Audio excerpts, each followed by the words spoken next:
What's up, guys? Welcome to Inside the NBA's Internal Report. I'm your host, Aliyyah Jackson, and today we've got a great panel and an even better show. We'll be giving you the inside scoop on all things Summer League and offseason right here in Studio J. But first, as we look forward to the 2018 NBA season, we'd like to take a look back at our favorite game of the 2017 season, a finals rematch from Christmas Day. Cleveland Cavaliers and the Golden State Warriors. Two best teams in the NBA squaring off for the first time this season. Moving out to low. Sets fires and hits. Oh, Kyrie Irving, how sweet was that? Oh, Draymond Green with the right hand. Durant quickly to the basket with authority. Love the outlet pass to James. What a sequence that was. Irving to drive back to James. Cavaliers lead and a foul to Curry. Curry for three. Steph Curry from downtown. Here comes Irving. Drives on Thompson. Irving spins. Puts up the shot. It's good. Irving does it again to the Warriors. The Cavs went on to win that game 109-108, but the Warriors got the revenge and the 2017 title after downing Cleveland in 5 games in the NBA Finals. Coming up next, we'll talk about one of the most polarizing players in the NBA. But the kicker is, he hasn't even played an NBA game yet. More on Lonzo Ball up next.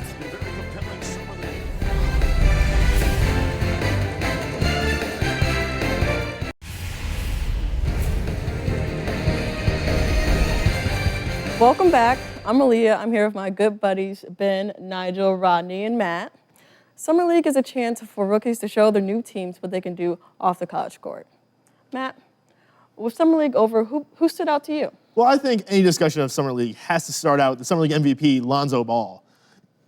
To me, the most important thing that Ball showed was the fact that he didn't struggle, you know? He went out there and he put up a triple-double, he won Summer League MVP. But to me, the most important thing is that if he would have struggled, that's all we'd be talking about for the rest of this show. Absolutely. And this one thing about him is this kid is extremely coachable.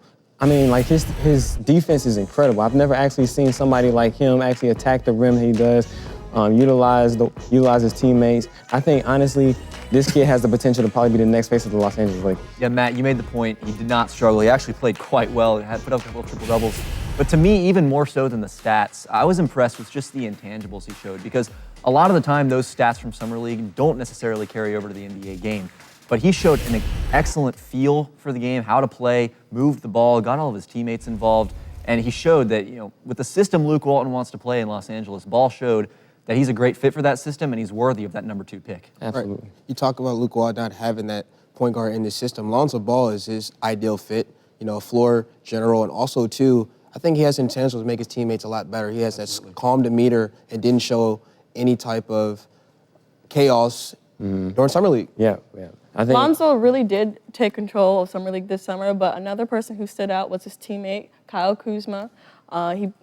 He won Summer League championship MVP. Rodney, what do you think about him? I love that kid, Kyle Kuzma. Magic Johnson and Rob Pelinka probably had the best second-round pick of all in the NBA draft. I tell you why. The kid just showed extreme athleticism, and the NBA 3, he showed it effortlessly, you know? So I think Kyle Kuzma, with the potential of Lonzo Ball in the backcourt and Kyle Kuzma's ability to shoot the 3 at the stretch 4 position, will allow the Lakers to possibly make the playoffs. Yeah, definitely a versatile player. I think, for one, he is a person who I can see as just playing a 1 through a 4, or as possibly more. And him, like you said, playing both point guard and, you know, power forward, he's going to be able to move and develop more as the season goes on. So I'm not sure where exactly his playing time comes from, but for me, the best part about his Summer League performance was this championship game itself, where he dropped 30 without Lonzo Ball being there to take any pressure away from him. You know, he just went out there and did it all himself. And I think being able to show that ability is very big for a guy who might just be a spark plug off the bench. Shut that alpha dog in him. You guys have touched on it, but he's got all the tools for a modern NBA forward. Athleticism, length, you know, great body, and can play multiple positions. So I don't know that shooting is necessarily going to carry over, because he shot 48% from 3 in Summer League. But I mean, if it's even, you know, a fraction of that, he's going to be a real player for the Lakers. Yeah, it reminds me a lot of Tobias Harris. Absolutely. With a team like the Lakers, they have hopes for the playoffs, but another team that already has playoff dreams is the Boston Celtics. They drafted Jason Tatum this summer. Nigel, what do you think about him? Oh, Jason Tatum, number 3 overall draft pick in this year's pick. This kid is definitely one who's shown a lot of enthusiasm throughout the summer league season. For one, him having the aid of Jalen, somebody who already played a year in the league, is by his side. I think it's definitely room for him to grow and to get better, averaging 18.2 points a game. So I think a lot of that is also going to see like how is he going to actually fit in with the chemistry and the dynamics of the team. So. Yeah, and that's my question too. He's an NBA-ready player. He's excellent from the mid-range. He's got great footwork, can get to his spots and hit tough shots. Absolutely. I just wonder how valuable that really is for the Celtics right now, because if he's playing behind a lot of their wings, Jay Crowder, Jaylen Brown, Gordon Hayward, who they just signed, what else does he bring when he's not making those tough mid-range shots? Can he be an effective 3-and-D guy? These are the questions that will need to be answered and will determine his playing. Right, and what a great problem for Brad Stevens. What a great problem to have, You have the number 3 overall pick that's offensively talented like that. You said he created his own shot and showed ice water in his veins in his first game in the game winner versus Markelle Fultz. Right. So I'm excited to see Jason Tatum with the Boston Celtics next year. Absolutely. I think he does those off the bench, though. I think he'll kind of be the scoring punch off the bench for the Celtics. I think that, he won't be on the starting unit. It's pretty crowded up, especially now with Hayward on the team, too. But he'll be in a very comfortable situation off the bench because the offense will be ran through him. Yeah, a reliable three-point shot, I think, is going to be the difference in whether he's an effective rookie or an average one. I think worst case, Jason Tatum can be a great piece in next year or the year after. Okay, Tatum may not see a lot of playing time in his first year, but someone that does have the potential to see a lot of playing time is Dennis Smith Jr. I know that you had a lot of good things to say about him. What did you think of him, Ben? Well, yeah, I thought Smith was a top 5 talent, and I was really surprised when he fell all the way to number 9. And you alluded to it. He'll have ample opportunity to play right away in Dallas. And not only will he have the opportunity, but he's put in a great system that's conducive to his strengths. He's a spread pick-and-roll point guard, and he's playing in Rick Carlisle's spread pick-and-roll system with a lot of space around him. He's a superb athlete, great physical tools, very explosive, can get to the basket, set up his teammates. I like almost everything about this kid, including he's got a very competitive mindset. He wants to go out there and prove that he's the best player on the floor every night. I love that. Yeah, Fran Fraschilla said it best. He's a grown 19-year-old man. If I'm the Dallas Mavericks, I'm excited. Rick Carlisle already came out and said it early in NBA Summer League. He's going to be our starting NBA point guard. And we're at the point now where he showed explosiveness up there to be the next Baron Davis. When Baron Davis entered the league, he was explosive, had quick hands defensively, and could make his teammates better. I'm excited to see Dennis Smith Jr. in a Dallas Maverick uniform next season. Yeah, I think the Knicks actually lucked out on this one, man. Really? I was hoping, he was actually going to get to, be out there. Oh, so you think they missed on him? Yeah, I think they absolutely. Phil Jackson missed on him. That's why he's sitting next to us, but he's not here. Yeah, but I really like the fit, though. You guys talked about that. One thing I really like is that he has a backcourt mate who is not a very on-the-ball guard, and Seth Curry, who we all know how great his brother is at shooting, but Seth's a pretty good shooter himself, catch and shoot situations. So I really like that as a backcourt mate for him moving forward. It'll be fun to watch Smith throw lobs to Nerlens Noel and kick out to Dirk for those spot-up threes. Interesting. All excellent point, guys. Next up, we'll break down all the team's major trades and moves this summer. In this summer's free agency, after all the dust has settled, which teams took a step back and which teams took a step forward? Find out next here on the Internal Report.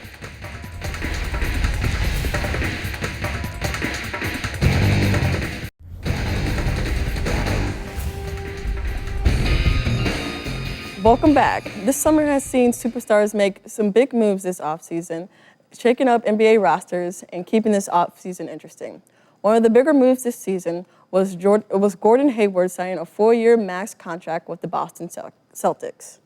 Nigel, with Gordon Hayward at Boston, what does that do for them moving forward in the East? Well, Leah, the Boston Celtics have always been a top-tier team. I mean, they've always been, one to always make it to the playoffs for one. But Gordon Hayward, specifically for me, he's a very, very good defensive player. His wingspan is incredible. Specifically last year during the NBA playoffs against the Cavaliers, they struggled really on the defensive end of the ball, now having to combat for the loss of Avery Bradley. So it's going to be really interesting to see how he fits in with this new dynamic of the team. And in addition to that great defense, you can guard 2 through 4. I also like his ability to play off the ball because we all know Isaiah is going to be the ball-dominant player for the Celtics team, but Hayward an excellent spot-up shooter, great cutter, can play off of Al Horford on the high post. Absolutely. Isaiah's not a bad off-ball player himself either, but yeah, Hayward just brings so many different dynamics to this team. Absolutely. And gives them a different dimension I think they were missing in the playoffs. That being said, I still don't think it puts them past Cleveland in the East. Really? I mean, Not in the playoffs. I don't either. I agree with Ben there. I think the loss of Avery Bradley kind of makes this move not as great as it could have been. I think overall the team got better. There's just more talent on the team now. But losing Avery Bradley is a huge loss. Defensively, he was the Klay Thompson to Isaiah Thomas's Steph Curry. That's a huge loss. He was guarding those elite point guards in the East. You don't have that guy anymore. Hayward's not going to be able to be that guy. I guess now Isaiah has to be doing that defensively too. The loss of Avery Bradley, I think, puts the Boston Celtics at the number 4 seed. I'm going to tell you why. Defensively, they're going to struggle. That bad. Isaiah Thomas is already a liability at the number 1, and then you force Marcus Smart or possibly Gordon Hayward telling me to play the 2. That's not going to work in the East. So now I think the Toronto Raptors and the Washington Wizards will jump because they know how to play defense and slide their feet. But I think one of the main benefits Boston has is it doesn't really matter who plays, the quote-unquote 2. They have so many wings on that team, just a militia of these young wings that they can sub in and out, positional versatility. It's key in today's NBA, with Jay Crowder, Gordon Hayward, Jaylen Brown, Jason Tatum coming into the fold. I mean, these guys are all people who can play the 2 through 4 positions. They're all quick enough to guard some guards, bang with 4s down low. I don't really think it's much of a problem that they don't have that quote-unquote shooting guard. I think Marcus Smart can do an adequate job guarding those opposing point guards. Yeah. See, the problem I have is none of them can play defense. You talked about their Gordon Hayward. I think it's pretty clear that Smart. it will be an interesting race out in the East. But let's switch gears to talk about the West. Chris Paul, he signed with the Rockets this offseason. Ben, what do you think of that move? Yeah, we were just talking about Avery Bradley, a great defensive guard. Chris Paul might be the best defensive guard in the NBA. The Rockets, a lot like the Celtics, huge talent acquisition, but again, don't know if it puts them up to that top tier, the elite team of the Western Conference. But Chris Paul, I mean, to me, a top 5 player in the NBA. I think he gives them a little bit of unpredictability and versatility to their offense that they were missing in last year's playoffs. We saw the Spurs limit them to a lot of mid-range shots that they didn't really want to take. Chris Paul, you give him a mid-range shot, he's making that thing more often than he's missing it, and that's death if you give him open shots from there. So, I think he makes them a lot more dynamic, a lot more unpredictable, and is going to push them closer to the Warriors, but not quite over the top. I think you make a good point there. I mean, James Harden and Chris Paul both being able to play off the ball, but what's that also mean for Eric Gordon? Like, players like him who've actually been putting in time and dedication and work. Yeah, well, Harden and Paul are both great off-ball spot-up shooters, and Gordon, another guy you mentioned. Absolutely. They'll all, I think, be able to play off of each other because I think they all can do a little bit of playmaking, a little bit of shooting, and they complement each other's games. Well, My favorite part about this Chris Paul trade, though, was that they didn't give up that much to go get him. For Lou Williams and Patrick Beverley, you go get yourself a top 5 player in the NBA. There was no other situation where 2 good pieces. Lou Williams, excellent off the bench. Patrick Beverley, great on defense. But Chris Paul, like you said, also great on defense. So you're not losing too much there. In order to go get a superstar level player, those are the things you have to do to be able to compete with the Warriors, even though that doesn't necessarily mean that you're going to be able to beat them. Well, give Daryl Morey credit. I like that. Acquiring also Luka Bamute, PJ Tucker, defensive acquisition. So I think Daryl Morey did a great job acquiring Chris Paul. Now, the only problem I think they have is they're playing against the Golden State Warriors in the West. Yeah, and those forwards, though, give them, I think, a little more versatility, the ability to play small a little bit more effectively against the Warriors. Absolutely, absolutely. Well, another team that's loading up their arsenal in the West is OKC. They got Paul George for a bit of a steal. What did you think about that move, Matt? Yeah, also a great trade. They really didn't have to give up a whole heck of a lot. Victor Oladipo was kind of the big piece in that trade. And you go get yourself a small forward who maybe he's not Kevin Durant, what you had a handful of years ago, but he is an excellent running mate to put alongside Russell Westbrook. Even if it's just for this year, maybe you can entice him with a playoff series win. Maybe you can just kind of get him to really buy into the culture there in Oklahoma City. I think that this move, again, it's not enough to beat the Warriors this year, but much like the Warriors did a few years ago, they're not just sitting on their hands and waiting. They're going to go make these moves, make their team better.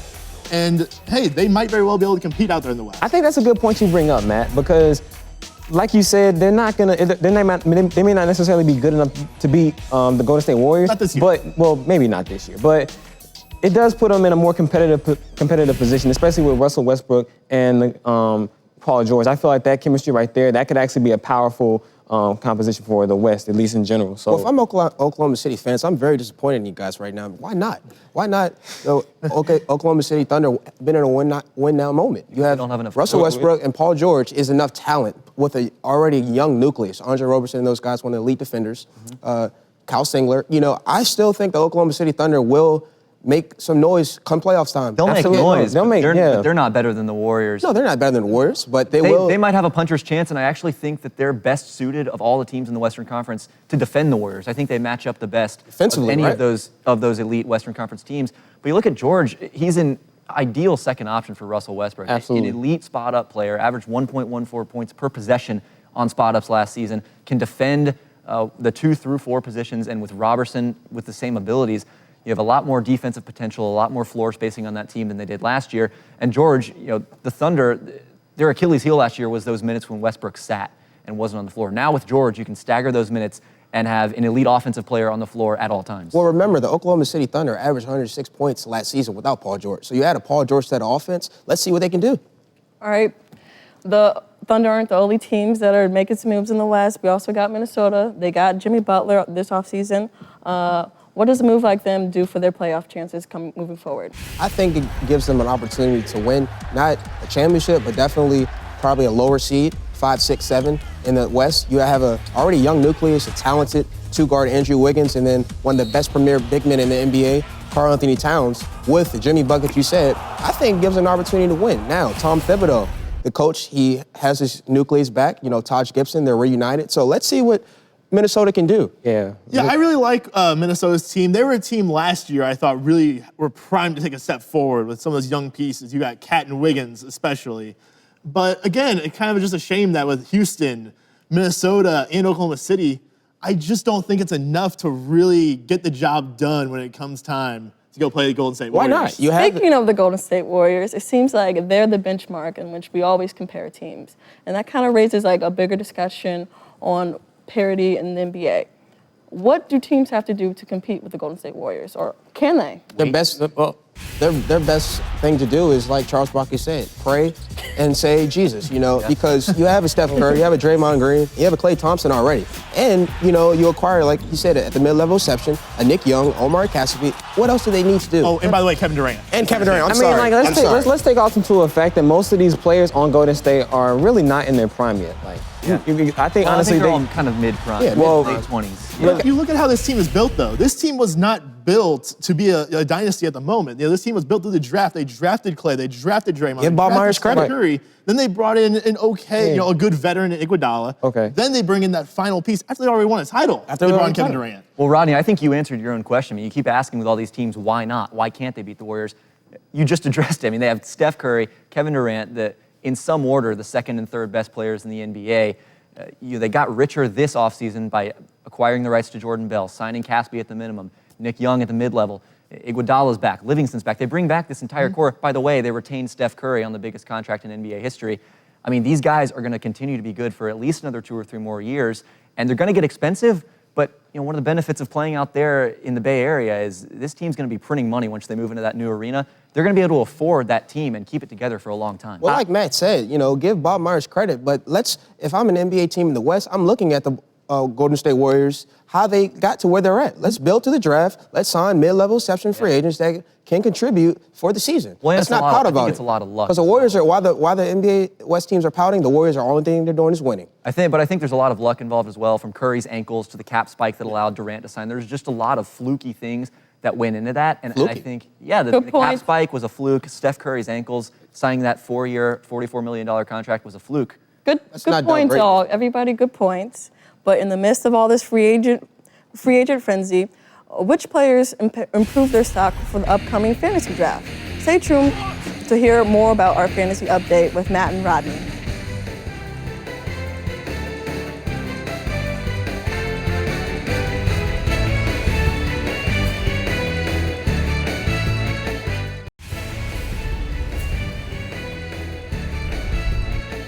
Your teams, your highlights, your scores, all in one place. Download Team Street, the free app from Bleacher Report. Now let's send it over to Matt and Rodney for our fantasy breakdown. Thanks, Aliyyah. Matt, we've seen several moves this offseason that have affected the NBA landscape due to offseason. Tell me who are your winners in NBA fantasy? Yeah, I think when you look at fantasy, one of the biggest contributors to somebody's overall production is their just opportunity. And a player like D'Angelo Russell, who got traded one of the first moves of the offseason, going from Los Angeles Lakers to the Brooklyn Nets, I think that opens up a lot of opportunities for him. His rookie year, he was kind of stuck behind the Kobe Bryant farewell tour. And then last year, he was kind of having to develop along with all these other young pieces. So now he's gonna go to Brooklyn, where he will be the focus of that team. The only real goal of this year for the Brooklyn Nets is basically to develop D'Angelo Russell and make him the next star of your franchise. So really, with that just being the focal point of the season, he should have a ton of opportunities, which is what you want to be good in fantasy. As you know, Gordon Hayward has signed that 4-year max deal to join the Boston Celtics. There's a young man on the in Salt Lake City, Utah, that's still on that team that you believe that will have a great year. Well, definitely. Like we said, with opportunities just kind of being like one of the biggest things, Rodney Hood, I think, is a guy you look at, being the wing that's kind of replacing Gordon Hayward. He was a breakout candidate last year when Hayward was still there. Also, George Hill being out of the picture definitely helps him out. Ricky Rubio being the guy that comes in and replaces him is going to open up more opportunities for him because Rubio doesn't score. Rubio, he's very good at distributing the ball. He's very good at making other guys around him better. That's what you want when you look at, a wing scorer with a breakout opportunity. You look at a guy like Gordon or like Ricky Rubio there to help him out and make him better. Rudy Gobert, also a superstar for fantasy purposes, but not going to be a wing scorer. He's not taking anything away from Rodney Hood.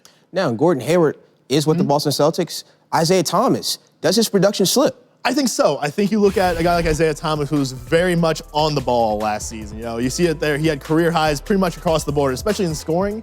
I think that was going to come down naturally anyway. I think he's more of a mid-20-point scorer, maybe like 24, 25, rather than a 28, 29, 30-point scorer on a nightly basis. He's still going to have those big explosions. He's still going to have those big moments. But you look at, the team bringing in Gordon Hayward. You also have to factor in the development of a guy like a Jaylen Brown, the drafting of Jason Tatum. All of these things just take away opportunities. The way last year, the way Boston won was oftentimes Isaiah just go win the game. This year, there's going to be times where maybe late in the game, he just sits in the fourth quarter because they're already winning by enough, or they didn't get there because of Isaiah. Now, Jimmy Butler has decided to join the Minnesota Timberwolves. Yeah, he moved over to the Timberwolves from the Bulls last season. And I think that's going to hurt Andrew Wiggins. I think you look at, he just kind of takes away opportunities for Wiggins. Like we said, fantasy is all about touches. It's all about opportunities. And Wiggins, he's developed every year as a player, has gotten better. And now entering his fourth year, you would expect an even bigger jump to maybe finally become that first or second, third round pick value that we've been hoping for since his rookie year. But I just don't see it happening now because of Jimmy Butler being there. Also because Rubio being gone. They bring in a Jeff Teague who might score about 5 more points per game than Rubio was. I think that's just going to take away enough from Wiggins to make him not worth that early round pick. Now, there are several rookies that will make an impact in the NBA and also in fantasy. Who are those rookies that you believe that will make an impact? Definitely. I look at Markelle Fultz, the number 1 overall pick. He's definitely going to be worth something in fantasy. The number 1 overall pick is almost always going to be ran to the ground as long as they're healthy, and Philly knows all about how that works. But I think he's going to get ample opportunities. A few years ago, Mike Carter-Williams and Tony Wroten also were very useful for fantasy in the backcourt of Philly. I also look at De'Aaron Fox as being a guy who is going to have just a lot of opportunities there in Sacramento. Very similar to D'Angelo Russell, actually, where there's just not much else around him. He's kind of the guy they're building through. And with that, he should have every opportunity to develop. And in order to develop, he just has to play. Well, thanks, Matt. We got a lot more coming up on the Internal Report. Stay tuned.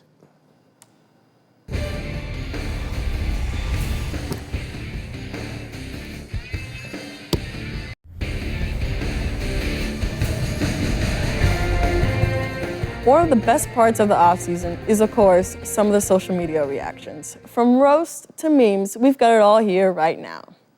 Up next, we have a tweet from Swaggy V. Look at Swaggy V. It will be That's a vintage clip. That first one, that's a classic. These are never foreseen tweets. Look, These that's are like all our first reactions to them. Well, I guarantee you Steph Curry and those guys are not going to be happy if he does that. Did you guys see the picture that Durant did when they first signed him? Durant photoshopped the ball into the trophy. That Swaggy P tweet reminds me of when I walk out of taking a test and I think I did good. And I actually, next week you get the grade. Yeah, I think all of us can say that. Kevin Durant is a quality internet content producer. I gotta say, he's a good follow on Twitter. He's from the DMV, so he does have some good flavor. Right. Nah. Right. Hey, you know who else is a good quality social media content producer? Who's that? At Real Matt Mormann. Follow me on Twitter. Hey, you know who else? Speaking of Oh my God, plugging. we're not doing it. No one wants to follow you on social media. Don't worry. Up next, we've got another tweet. Ooh, another Inside the NBA tweet. What? You don't remember Carmen Sandiego. No, we don't. Like, we're. I don't. Yeah, Matt, we're not all 32. Yeah, Yeah, we're actually born in the 90s, so we don't get some of these references that. this was an amazing computer game. You guys really missed out. This one and the Oregon Trail were two just absolute classics. I really like that the new generation, these millennials, will get to play War in the World is Carmelo Anthony in a very similar manner. I really like how you said these millennials as if you're not a part of these us. millennials. Did you say San Diego? Sandiego. Yeah, just Little Anchorman shout out. right. Exactly. Yeah. We don't know where Carmelo's going to go, but I do know what. He better not go to the Warriors. Can he still help a team? He won't make it to the Warriors. Yeah, he can still help a team. Okay. Yeah, I agree. In the right role. Yeah, for sure. Yeah. All right, up next. So what tweet do we have up next? Oh, okay. Wow. yeah. Wow. Pineapple Wow. Express. Little throwback. I'm talking I'm loving the shorts. The Well- shorts are looking good. Wow. Okay. Man, I love some of the old school references of that movie. They get some of the NBA. It's not entirely accurate, but they get a lot of the NBA history right. How about that? I know you guys seen them playing in the Drew League together Oh, yeah. a couple weeks ago. So They looked good. I don't think their shorts were that I high, don't think though. they'll have any Yeah. issues. No, I think they were a shooting tad higher, actually. They were a little modest on that one. Yeah, let's bring that back. the ball. Yep, they're starting to come back. Jaylen Brown wears the short shorts. Kevin Durant's rocking some short And you got a guy, It's the OG move. Anunoby. OG Anunoby with the Toronto Raptors. It's I don't the think move. anyone wants to see like Kevin Love in the shorts, guys. What about Zach Oh, Randolph? come on, What about be Zach sure about Randolph? that, Matt? I think I would One love at to a see time, Zach guys. Randolph. you One know at a what? time. Go ahead, Nigel. Okay, you know what? I think Zach Randolph, I think we're just tired of just seeing him just in tight clothes in general. What about JaVale McGee? Okay, well, JaVale McGee is just swole for no reason. So I don't really know how that would really just Maybe play. he'll jump even higher. That would Well, be oh, yeah. All right, let's see what else we got. Oh, we got Oh, yeah. Inside the NBA, a little You know- shout out. Oh, my God. Studio J. That's rough. Who do you have? Who's that? That's He just pushes him out. I mean, you know what? that's like recent footage of Shaq. Wow, you know what? I shook his hand recently and I literally got scared. He could come in the studio right now and do that to all of us at the same time. I guarantee it. No, I'm meeting him at the rim. Stand up Hey, All there. right, good luck. Guys, He's do- at his waist. Now, guys, do you think LeVar could actually take on Shaq? What about that beat? Yeah, Think let they me could ask you take something. Do you think I'll win the lottery tomorrow? I'll tell you, LeVar might Maybe. LeVar might need some aloe for that burn, but I've got some for him right here. I don't know what drugs he's on. So It's a big tub of aloe. LeVar, we're down here in Studio J. If You know where to find us. aloe. And get some toothpaste too. I heard LeVar Ball's breath smells like. What's your source? My source? His son Lonzo. Rodney with the rose here in Studio J. Yeah. Wow. I wonder if we got any more tweets left. Let's see. It's a fun segment. Let's keep it going. Okay. Oh, I saw this one. Oh, yeah. I saw that too. Wow. Hold up, wait, what is this? Disrespect? Oh, wow. I love wow. the cross-sport beefs. You know, you expect NBA player on NBA player. You know, you expect that, but you know, MMA versus NBA, like the cross-sport beefs. There's nothing better. I mean, but literally, would LeBron go out and play football? No, he wouldn't. He would stick to what he does. Well, I don't know, he kinda Conor did it. McGregor Oh, is McGregor's I mean, not he playing did. basketball. He's just wearing the jersey. Yeah. I wear jerseys. Yeah, but you don't box Floyd Mayweather either. That's You not, don't know that's that. not even a Draymond jersey either. That's No, yeah, it's CJ Watson. Jason, or is it It's CJ Watson, isn't it? I know Jason Richardson used to work. Yeah, Jason Richardson. No, it think it says, it says in the tweet that CJ Okay, I Watson. think it is CJ Watson. There we go. Yeah. No, he's not. No. All right. Well, Which CJ Watson, excellently underrated player. let's not forget CJ Watson. Yeah. Yeah. We need I to forgot keep he was in the NBA. What team does he play for? That's, in the NBA. I don't think he's in there anymore, but You used to. Well, there you go. there you go. Don't forget wow. about CJ Watson. Wow. So off season was filled with a lot of fun tweets, a lot of good things going on. But in honor of us being in Studio J today, we've got something very special coming up. Don't go anywhere.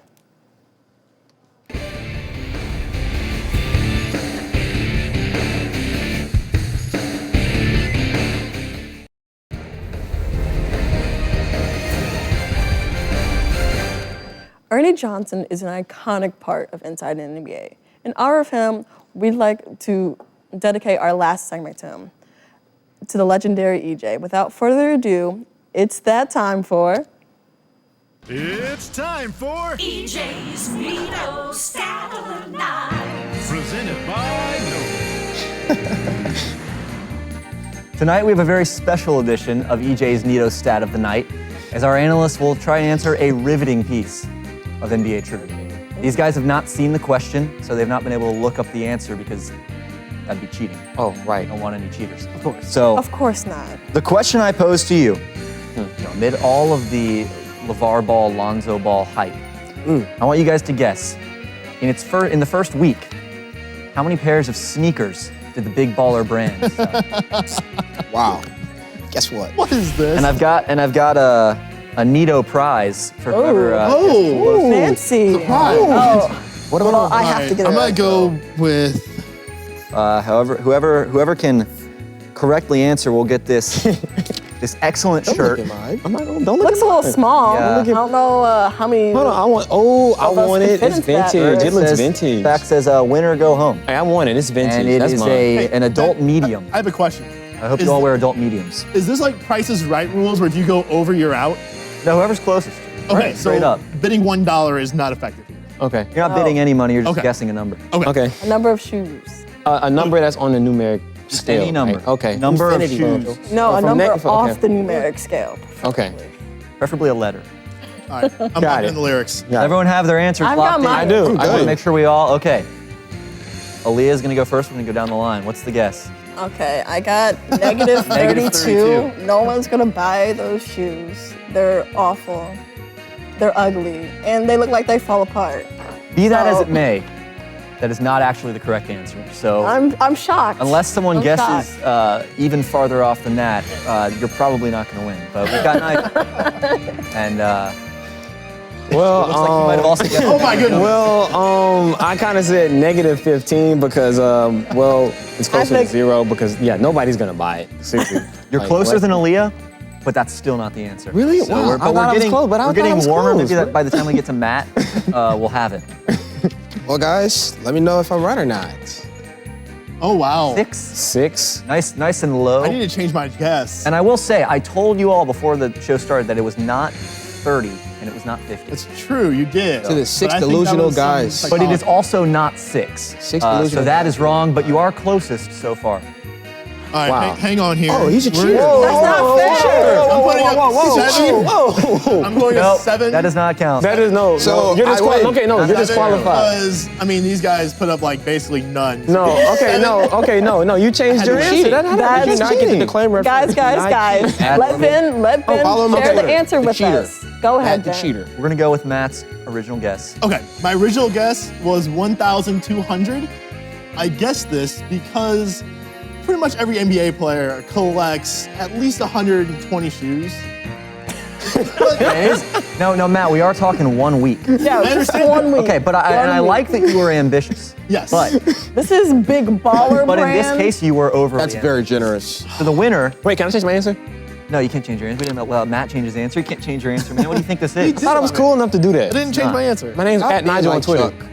The correct answer, Rodney was closest, so he's gonna get the t-shirt. Oh, But the answer, this according to the LA Times, 477. Wow. 477? 121 of those included the autographed Zoe 2 Wets, which came in an LED lit case. Really? It was autographed in gold Sharpie by Lonzo Ball himself, I the have- Summer League MVP. Oh, wow. I'm skeptical. Will you to tell say those the guys? Here's the Skeptical. thing. I was the only one to guess that there was actually a volume sold. That's true. So I'm saying I was actually the right answer here. But Sorry, I'm buddy, saying that you you were cheated. not because we said You whoever forfeited your closest. chances of winning. No, I mean, And I have my everybody t-shirt. else said negatives or single digits. I'm the only one who said the actually. I sold just- shoes. Now here's the thing. The rule was whoever guesses closest. By my count, and I could be wrong, but 6 is closer. Wait, this shirt right here? 477. This shirt right here. That shirt right there. That shirt, No, this shirt, I this was shirt, going winner with shirt. 120. One at a time, guys. This is One the at a winner. This is the time. winner shirt. Those are the One rules, at a Matt. time. I don't make them, I just enforce them. And I also make them. So Rodney wins the Yeah. shirt. What size is this? It's a youth. It's or too an small adult for you. medium. Let me have it. Let me have It's it. too small for Shaq. No, it's Shaq? too I small. was going to give it to Shaq. It's an adult medium. Oh, no, that's He my needs an size. 8X. That's about your Shaq. size, right? All Shaq, right, that's my- guys. I got All an right, 8X for you, guys. buddy. Come down to studio. Congratulations, Rodney. Thank you so much. That's gonna do it for won Nigil a Status. wonderful Okay. I did. shirt, but that's all the time that we have for today. Aw. For Ben, Nigel, Rodney, and Matt, I'm Aliyyah Jackson, and thank you for watching Inside the NBA's Eternal Report. See you next time.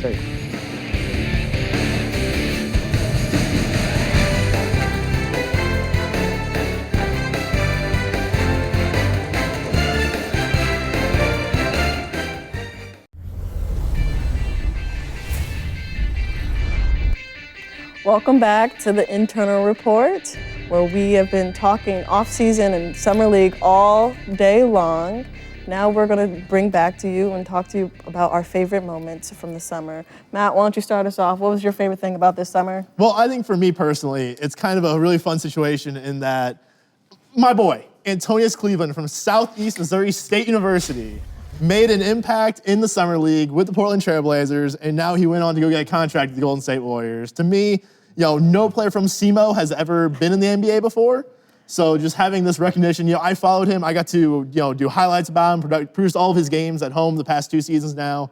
For me, this is just a beautiful opportunity. That's Southeast Missouri State, right? Southeast Missouri State. That's right. Yeah. Yeah. I, you and I have talked about Antonius before. I broadcast his game against Indiana.